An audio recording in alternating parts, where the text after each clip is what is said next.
শীতকালে বাজারে কিন্তু বেশ পাটালি গুড় পাওয়া যায়।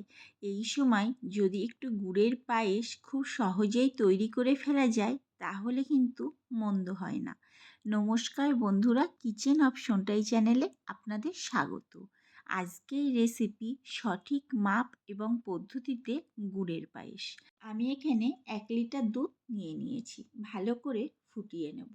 যখন এরকম ফুটে উতলে উঠবে তখন গ্যাসের ফ্লেমটাকে লো করে দিয়ে আরও বেশ কিছুক্ষণ ফুটিয়ে নিচ্ছি, মানে দুধটাকে একটু ঘন করে নেব।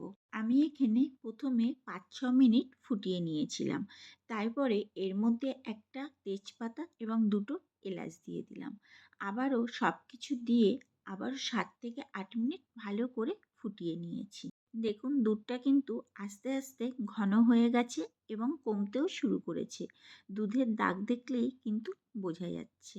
যখন এরকম পর্যায়ে চলে আসবে তখন আমি এখানে যেহেতু 1 লিটার দুধ নিয়েছি তাই 100 গ্রাম গোবিন্দভোগ চালে 1 চামচ ঘি ভালো করে মাখিয়ে নিয়েছি। চালের মধ্যে ঘিটা মাখিয়ে নিলে দুধের মধ্যে চালটা দিলে চালটা দলা পাকিয়ে যাওয়ার কোনো ভয় থাকে না, আর পায়েসটাও খেতে বেশ টেস্টি হয়।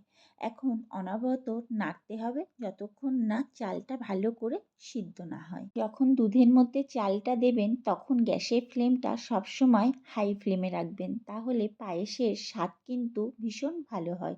এর জন্যই অনবরত নাড়তে হবে, নয়তো দুধটা উতলে পড়ে যেতে পারে।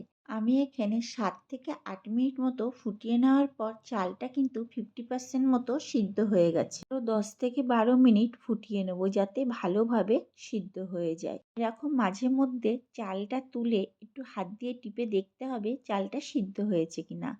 আমার এখানে চালটা ভালো মতো সিদ্ধ হয়ে গেছে। এখানে 250 গ্রাম পাটালি গুড় খণ্ড খণ্ড করে ভেঙে নিয়েছি, সেই গুড়টা দিয়ে দিলাম। এখন আবারও নাড়তে থাকবো যাতে গুড়টা খুব সুন্দরভাবে গলে যায়।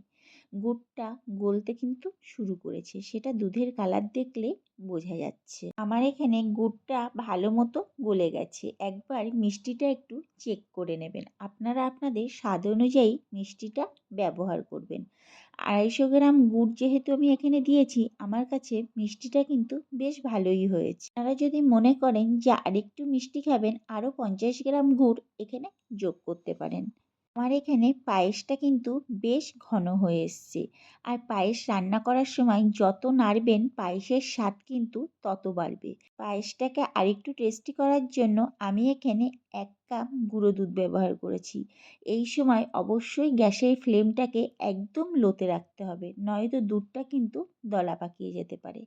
দেখুন আমার এখানে কিন্তু দুধটা একটু দলা পাকায়নি। এখন এর মধ্যে দিয়ে দেবো বেশ কিছুটা কাজু কিশমিশ, আগে থেকে আমি জলের মধ্যে ভিজিয়ে রেখেছিলাম। এখন 2 মিনিট মতো ফুটিয়ে নিয়ে কড়াই থেকে নামিয়ে নেব।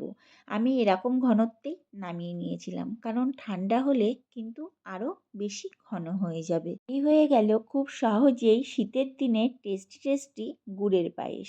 এইভাবে পায়েসটা রান্না করলে খেতে কিন্তু অসম্ভব সুন্দর হয়।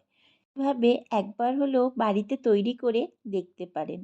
আশা করি আপনাদেরও খুব ভালো লাগবে। ভিডিওটি ভালো লাগলে আমার চ্যানেলটিকে সাবস্ক্রাইব এবং ফেসবুক পেজ থেকে দেখে থাকলে পেজটিকে ফলো করে দেওয়ার অনুরোধ রইল।